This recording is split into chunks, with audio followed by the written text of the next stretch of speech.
नमस्कार दोस्तों, कैसे हैं आप सब। आशा करता हूँ अच्छे होंगे। मेरा नाम है सनोज कुमार। उमंग स्टडी में आप सभी का स्वागत है। तो फ्रेंड्स, अभी हम लोग प्रेजेंट हैं TCS I-1 digital zone Dhanbad Jharkhand के सामने में, और हमारे साथ RRB JEE के कुछ एस्पिरेंट्स हैं जो कि आज 17 दिसंबर 2024 फर्स्ट शिफ्ट का पेपर देकर के आ चुके हैं। तो आइए हम लोग इन स्टूडेंट्स से मिलेंगे और जानने का प्रयास करेंगे कि आखिर कैसा रहा इन स्टूडेंट्स का आज का एग्जामिनेशन एक्सपीरियंस। तो हम जो भी सवाल पूछेंगे आप लोगों से, आप लोग उन सवालों का जवाब देने का प्रयास करिएगा। बस केवल क्वेश्चंस को मत बताइएगा, उसके अलावा आप लोग सब कुछ बता सकते हैं। तो क्या कहना चाहेंगे आज के पेपर के बारे में? नमस्कार सर। पेपर तो बिल्कुल इजी आ रहा है, ऐसा कुछ नहीं है कि बहुत टफ क्वेश्चंस है, बट ये है कि थोड़ा लेंदी आ रहा है, मतलब कैलकुलेटिव है। अगर कोई बच्चे ये सोच रहे हैं कि भाई मैं पहले ही सारा क्वेश्चंस कर लूँ, मतलब कैलकुलेट करने बैठ जाए, तो मुझे लगता है कि शायद वो 100 क्वेश्चन सीन भी ना कर पाए। ये तो रही बात कि भाई पेपर कैसा आ रहा है, बट सबसे जो मेन प्रॉब्लम यहाँ पे आ रहा है, ख़ास करके धनबाद के ये जो I-1 डिजिटल सेंटर है, इसमें ये चीज़ें हो रही हैं कि जो स्टाफ हैं वो सही से स्टूडेंट के साथ पेश नहीं आ रहे। अब जैसे यहाँ पे क्या हो रहा है, पहले तो जो मेरा सिस्टम मिला, उस सिस्टम का जो माउस का सेंसिटिविटी था, माउस बहुत सेंसिटिव था नहीं। अगर मैं माउस को सही से स्क्रॉल कर रहा हूँ तो जिस तरह से मेरे हाथ मूव कर रहे हैं उस हिसाब से माउस नहीं मूव कर रहा था। तो ऐसे प्रॉब्लम्स ALP में भी आया था। मेरे कुछ फ्रेंड्स हैं जो ALP दिए थे, तो उनको भी ये प्रॉब्लम आया था। मुझे लगा कि शायद वो बहुत ज़्यादा एग्ज़ाम्स नहीं दिए इसलिए ऐसा प्रॉब्लम है, लेकिन यहाँ आके जब मैं सेंटर पे बैठा तब मुझे पता चला कि नहीं, ये प्रॉब्लम सिर्फ और सिर्फ इस सेंटर में ही हो रहा है। तो ये माउस वाला प्रॉब्लम तो भाई ये सेंटर का प्रॉब्लम है। फिर मैंने जब कंप्लेन किया तब जाके हमारी सिस्टम को चेंज किया गया, उसके बाद सारी चीज़ें और ओके थी। और दूसरा सबसे बड़ा प्रॉब्लम आ रहा है कि एग्ज़ाम के दौरान ये एक QR कोड जनरेट हो रहा है और वो थंब ले रहे हैं, तो थंब का जो इम्प्रेशन आ रहा है वो सही से आ नहीं रहा। तो इस क्रम में मेरे 5 से 7 मिनट को बर्बाद किया गया। RRB मुझे 5 से 7 मिनट एक्स्ट्रा कभी नहीं देगा, 1 मिनट भी एक्स्ट्रा नहीं देगा, इवन 1 सेकेंड भी एक्स्ट्रा नहीं देगा। तो भाई मैं बस RRB से यही पूछना चाहता हूँ कि मेरे 5 से 7 मिनट जो बर्बाद किया गया, क्या उसके एवज में मैं 3 से 4 क्वेश्चन बना सकता था? बिल्कुल। तो भाई साहब ये मतलब क्या चीज़ें हो रही हैं, मुझे समझ में ये नहीं आ रहा कि RRB का ये क्या फंडा चल रहा है। एक तो आप टाइम ऐसा कर रहे हैं, डबल वेरिफिकेशन क्या 2-2 डॉक्यूमेंट्स लेके जाना, कई सारे स्टूडेंट्स ऐसे परेशान हो रहे हैं। बाकी जो पेपर का पैटर्न था वो तो मतलब जैसा और टेक्स्ट बुक्स वगैरह में आ रहा है, तो सारे जगह के प्लेटफॉर्म्स के इक्विवेलेंट ही आ रहा है, मतलब प्रेडिक्टेबल है पेपर। ऐसा नहीं है कि कोई बहुत ज़्यादा हाई फाई पेपर है या फिर कोई मतलब ऐसा जो कि कोई इमेजिन ना कर सके। बिल्कुल पेपर जो नॉर्मल होना चाहिए एक CBT 1 के रूप में, वैसा ही पेपर है। Thank you. तो आप कितना अटेम्प्ट कर पाए? मैंने 82 या 83 अटेम्प्ट किया है। उसमें एक्यूरेसी कितना आपका? मुझे लगता है कि पेपर जिस हिसाब से था तो मेरे ख्याल से एक्यूरेसी 90% से ऊपर ही रहेगी। बाकी अब देखते हैं आगे क्या होता है। 1 मिनट रुकिएगा। क्या कहना चाहेंगे आज के पेपर के बारे में? अच्छा था, सेम जो है कल की तरह ही था, मतलब आज भी रिपीटेड था अलजेब्रा में 3 क्वेश्चन। अच्छा, तो ये रिपीटेशन वाला? हाँ, रिपीटेशन भी वही है, मतलब जो सेम ही पैटर्न चल रहा है। अच्छा। जैसे हुई थी कल वैसे आज भी हुआ है, तो अच्छा ही था। इजी टू मॉडरेट क्वेश्चन था और हमको अच्छा लगा, मतलब NCERT पे ही था क्वेश्चन सब। कितना अटेम्प्ट कर पाए? हम 80 क्वेश्चन अटेम्प्ट किए हैं। अब बहुत सी पता नहीं क्या उसमें से अप्रोक्सीमेटली कितने सही हो जाएंगे? उसमें से मेरा लग रहा है 65 सही हो जाएगा। 65? हाँ 65। क्या कहना चाहेंगे आज के पेपर के बारे में? आज का जो लेवल था इजी टू मॉडरेट था। हाँ। और जो भी NCERT का स्टडी करेंगे तो उसके लिए क्वेश्चन बहुत इजी है, और जो मॉक प्रैक्टिस करके आएंगे टाइमिंग मैनेजमेंट उसके लिए बहुत इजी है। नहीं तो टाइम टेकिंग बहुत ज़्यादा क्वेश्चन, लेंदी क्वेश्चन, इस तरह से कैलकुलेटिव दिया जा रहा है। कितना अटेम्प्ट कर पाए? 70 क्वेश्चन अटेम्प्ट किए। उसमें से कितने सही हो जाएंगे? उसमें 60 सही हो जाएंगे। 60। आप ALP दिए थे? हाँ ALP दिए थे पिछले कितना बार। आ रहा काट छाट के? तो उसमें तो मेरा आ रहा है 40 आ रहा है, और इसमें देखिए अच्छा 40? हाँ 40 आ रहा है उसमें। और उसमें अटेम्प्ट कितना किए थे? उसमें अटेम्प्ट लिए थे, मतलब 56 अटेम्प्ट लिए थे। आप ALP दिए थे? हाँ दिए थे। कितना आ रहा काट छाट के? काट छाट के आ रहा है 50 मार्क्स। 50? कितना अटेम्प्ट किए थे? उसमें से मैंने अटेम्प्ट किया था 60। आज का पेपर को थोड़ा इलाबोरेट करते, थोड़ा सामने आ जाइए कि सबसे, यहाँ आ जाइए रितेश भाई, सबसे आज टफेस्ट पोर्शन कौन सा लगा सब्जेक्ट वाइज बात करें तो? जो सबसे ज़्यादा परेशान किया? आप current affairs and GK GS, जैसे इंजीनियर का तो सीधा सा फंडा रहता है कि वो जीके जीएस और करंट अफेयर्स पे ज़्यादा ध्यान देते नहीं। तो भाई साहब इंजीनियर के दृष्टिकोण से अगर बात किया जाए तो वो तो जाते ही है ये सोच के कि हमें 85 क्वेश्चन अटैम्प्ट लेना है और उसमें से 2-3 क्वेश्चन कोई बन गए तो बन गए। ऐसा मुझे नहीं लगा कि कोई बहुत हार्ड पेपर था, मतलब ईजी पेपर था। CBT 1 में जैसा होना चाहिए वैसा ही था। बाकी और अगर बात रहे कि भाई साहब कौन सा पेपर रिपीटेड हो रहा है, क्वेश्चंस कैसा रिपीटेड हो रहा है, तो प्रीवियस वाले जैसे बच्चे बता रहे हैं कि अलजेब्रा के प्रॉब्लम्स आ रहे थे, तो इस बार भी वही a+b+c का होल स्क्वायर है वही चीज़ रिपीटेड है। ठीक है, मुझे लगता है ऐसे में 3 से 4 क्वेश्चंस थे हमारे स्विफ्ट में इससे, तो ठीक है। लेकिन अब इतना भी ईजी ना पूछ दे कि भाई साहब फिर कट ऑफ निर्धारण करने में बड़ा दिक्कत हो जाए ठीक है, नहीं ये अब बाकी नॉर्मलाइजेशन का अब क्या फंडा रहता है इस बार रेलवे का, ये तो जब नॉर्मलाइजेशन होगा, कट ऑफ रिलीज होगी तब पता चलेगा।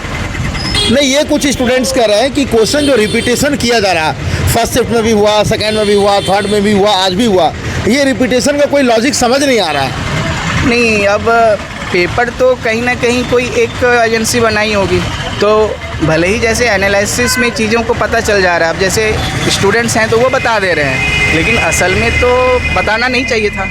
लेकिन अगर रिपीटेशन हो रहा है तो बच्चे को पता थोड़ी है कि भाई साहब ये पेपर पहले भी आया हुआ है या दूसरा में आया हुआ है। अब हो सकता है कि मैं गलत बोल रहा हूँ कि मैं पेपर दे के आया, मुझे मैं बता रहा हूँ कि भाई अलजेब्रा के क्वेश्चंस आए, ये भी तो हो सकता है कि भाई पेपर सच में वैसा ना था। तो ये कुछ भी तो यहाँ पे मल्टीपल स्टूडेंट बता रहे हैं ना, हाँ, 100 स्टूडेंट बता रहे हैं, 1000 स्टूडेंट बता रहे हैं, तो ये तो रिपीटेशंस तो है, इसमें रिपीटेशंस है और कहीं ना कहीं शायद पेपर थोड़ा डिफरेंट होना चाहिए था। ऐसा होना चाहिए था कि फिर नॉर्मलाइजेशन करने में चीज़ों को थोड़ा आसान हो। ऐसे तो भाई साहब जो बच्चे दोबारा एग्ज़ाम देंगे अभी हमारे रिव्यू देखने के बाद, तो उनको तो पता चल जाएगा कि हाँ ये 3-4 क्वेश्चन तो ऐसे आने ही वाले हैं। और मुझे लगता है अगर उनको पता चल भी जाए ना तो भी वैसे बच्चे a+b+c का होल स्क्वायर तो सब बना ही देंगे, तो कोई बहुत ज़्यादा फ़र्क पड़ने वाला इसमें है नहीं। और रिपीटेशंस वगैरह ये सब सिर्फ बात करने की बातें हैं, बाकी जो पैटर्न है सब में वही सेम चीज़ ही आ रहा है भाई साहब। कोई बहुत ज़्यादा क्वेश्चन बहुत ज़्यादा इजी है तो कोई बहुत ज़्यादा कैलकुलेटिव है, हार्ड नहीं कह सकते, थोड़ा कैलकुलेटिव है। हाँ, कुछ क्वेश्चंस ट्रिकी हैं, ये बात है कि अगर लग रहा है कि वो लेंदी है लेकिन असल में वो लेंदी था नहीं, वो ट्रिकी था। तो बच्चे जिसको लेंदी बोल रहे हैं वो ट्रिकी क्वेश्चन है, लेंदी नहीं है। सबसे आसान सेक्शन क्या लगा है? सबसे आसान तो हमको मतलब रीजनिंग लगा। रीजनिंग बहुत इजी लग रहा था। रीजनिंग के बाद मैथ भी ठीक ठाक ही था। केमिस्ट्री थोड़ा सा हमको हार्ड लगा। केमिस्ट्री? हाँ, उसमें रिएक्शन वाला था, थोड़ा सा लगा।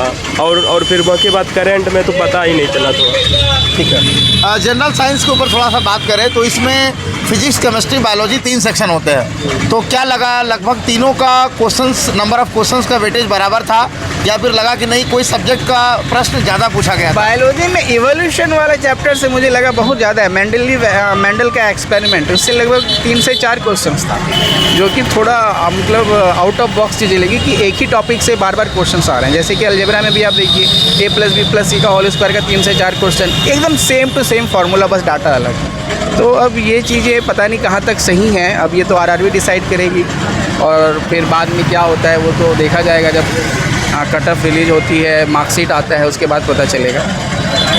तो फिजिक्स, केमिस्ट्री, बायोलॉजी तीनों का वेटेज इक्वल लगा या फिर किसी का कम ज़्यादा लगा? इक्वल ही था, थोड़ा सा बायोलॉजी में ज़्यादा था। बायोलॉजी का क्वेश्चन ज़्यादा था? हाँ, थोड़ा बायोलॉजी ज़्यादा था। ठीक है। अब मैथमेटिक्स का थोड़ा सा बात करें तो कौन कौन सा टॉपिक का क्वेश्चन ज़्यादा लगा, या फिर आप लोग को लगा कि नहीं मैथमेटिक्स में जितने भी चैप्टर्स हैं, जितने भी टॉपिक्स हैं, लगभग सभी को इक्वल वेटेज दिया गया, सभी से कम बेसी करके सभी से प्रश्न पूछे गए हैं? नहीं, ऐसा कुछ नहीं था। जैसे कहा जाए तो 1-2 क्वेश्चन तो हर टॉपिक से ही थे, लेकिन ऐसा नहीं कि जो जैसे बच्चे प्रिपेयर कर रहे होंगे तो वो CGL लेवल पे प्रिपेयर कर रहे होंगे, तो वैसा कोई टफ क्वेश्चंस नहीं था, इजी ही क्वेश्चंस था। हाँ, थोड़ा ट्रिकी था, बाकी ऐसा पेपर का लेंदी में मतलब पेपर का लेवल का आ जाए तो इजी ही था। और वेरिएशंस अगर देखा जाए तो लगभग ऑलमोस्ट हर टॉपिक्स को टच किया गया था। तो ये अच्छा बात है कि हर टॉपिक से सवाल आ रहा है, ये नहीं कि एक ही टॉपिक से रिपीटेड क्वेश्चंस बार बार आ रहे हैं। बाकी पेपर ठीक था। मैथमेटिक्स में कोई ऐसा चैप्टर, कोई ऐसा टॉपिक जिसको इग्नोर किया गया, जिससे बिल्कुल ही क्वेश्चन नहीं पूछा गया, जैसे प्रोबेबिलिटी के बारे में कल के स्टूडेंट बता रहे थे, मीन मीडियन मोड हो गया वगैरह वगैरह? नहीं, मीन मीडियन मोड वगैरह तो पूछा जा रहा है, प्रोबेबिलिटी नहीं पूछा जा रहा। अब हर टॉपिक से आप देखिए 20-30 क्वेश्चंस हैं, तो 30 क्वेश्चंस अगर हर टॉपिक से 2 क्वेश्चंस भी लिया जाए तो हर टॉपिक को टच करना पॉसिबल तो होगा नहीं हर शिफ्ट में। तो मुझे लग रहा है कि 3 जैसे परमुटेशन कॉम्बिनेशन से सवाल नहीं था, प्रोबेबिलिटी से सवाल नहीं था, आप नंबर सिस्टम देख लीजिए, नंबर सिस्टम से प्रॉब्लम नहीं था यहाँ पे। टाइम एंड वर्क से था, पाइप एंड सिस्टम से था, हाँ वो सारी। फिर नाव और ट्रेन वगैरह वाला प्रॉब्लम नहीं होगा शायद? नहीं, वो नदी वगैरह जो रिवर वगैरह वाला होता है, वो सारी चीज़ें नहीं थी। टाइम एंड डिस्टेंस तो था, हाँ। Height and distance? हाँ, हाइट एंड डिस्टेंस भी था। रीजनिंग के बारे में क्या कहेंगे? रीजनिंग में कौन कौन से टॉपिक के क्वेश्चन ज़्यादा पूछे गए थे? सीक्वेंस एंड सीरीज़ के काफ़ी क्वेश्चंस थे। Sequence and series? हाँ, सीक्वेंस एंड सीरीज़ के काफ़ी क्वेश्चंस थे। DI वगैरह? क्या? DI, data interpretation? हाँ, डाटा इंटरप्रिटेशन भी था। ब्लड रिलेशन से हाँ, 1-2 सवाल था ब्लड रिलेशन। सिलोलिज्म? हाँ, वो भी था। सिलॉक्स भी था। सिटिंग अरेंजमेंट भी था। मतलब पेपर तो हर टॉपिक से आए हैं, ऐसा नहीं कि कोई एक टॉपिक से। अब मतलब कोई एक आध टॉपिक छूट गया तो छूट गया, बाकी पेपर हर टॉपिक से ही था। और कल के डेट में स्टूडेंट बता रहे थे कि क्लॉक एंड कैलेंडर वगैरह का क्वेश्चन नहीं पूछा गया, तो आज भी क्लॉक एंड कैलेंडर आज भी नहीं था। तो क्लॉक एंड कैलेंडर तो नहीं पूछा है, बल्कि रेलवे का तो क्लॉक एंड कैलेंडर बहुत ही बर्निंग टॉपिक होता है, बट फेवरेट होता है। बट लाइक पिक्चर्स वगैरह जो आते हैं, पिक्चर्स के थ्रू जो रीजनिंग आते हैं, वो भी नहीं थे इसमें। तो सारे टॉपिक्स को टच करना हर शिफ्ट में शायद पॉसिबल ही नहीं है। अभी कल का भी एग्ज़ाम बचा हुआ है, आज का भी बहुत सारे शिफ्ट्स बचे हुए हैं, तो प्रॉब्ली उसमें पूछा जाए। मॉक टेस्ट वगैरह से कुछ हेल्प हो रहा है? मैंने तो असल में मॉक टेस्ट बहुत ज़्यादा लगाया भी नहीं था। मैं इत्मीनान था कि हाँ, मैं जितना दिया था 5 से 7 मॉक दिया था, मुझे लग गया था कि हाँ जितना होना चाहिए प्री क्वालिफाई के लिए, मुझे लगा कि शायद ओके है। और भी बहुत सारे एग्ज़ाम्स थे जिसमें कि टेक्निकल के क्वेश्चंस आने थे मेरे, तो मैं बहुत ज़्यादा आरआरबी जेई को फोकस करके तैयारी नहीं कर पाया था। तो 5 से 7 जो मॉक आप लगाए थे उसमें आपका एवरेज स्कोर क्या रहा था? वही 65 के आसपास रहा था। तो उससे अच्छा आप अटेम्प्ट कर पाए रियल एग्जाम में? नहीं, जैसे मैं अटेम्प्ट ले रहा था तो 85 to 90 मार्क्स में ले रहा था, लेकिन यहाँ पे मेरे ख्याल से 80 to 85 के बीच में गया। 5 से 7 क्वेश्चन जो मैं नहीं अटेम्प्ट कर पाया, due to that 5 to 7 minutes जो मेरा खा गया, बर्बाद किया गया। हाँ। आप सारा क्वेश्चंस को देख पाए थे? बिल्कुल। मैं 2 बार आराम से देख लिया था। मतलब जितना भी रिव्यू करना का था, पहले तो जैसे क्वेश्चंस होते हैं कि जो आपको बाद में देखना है तो रिव्यू कर लो, मार्क फॉर रिव्यू है, नेक्स्ट कर लो।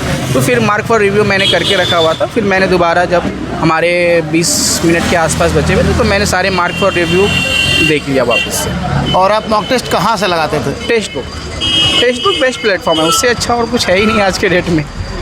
और कुछ कहना चाहते हैं? नहीं, थैंक यू। ठीक है, ऑल द बेस्ट रिजल्ट के लिए। Thank you. तो फ्रेंड्स, ये हम लोगों ने फर्स्ट शिफ्ट का रिव्यू आप सभी स्टूडेंट को प्रोवाइड करवाया। वीडियो का डिस्क्रिप्शन में साथ ही कमेंट सेक्शन में आपको एक लिंक मिलेगा, उस लिंक पर क्लिक करके हमारा कूपन कोड है उमंग 10, इसको अप्लाई करिएगा। आपको 12% का इंस्टेंट डिस्काउंट मिलेगा टेक्स्ट बुक, एली टेक्स्ट बुक पास प्रो में।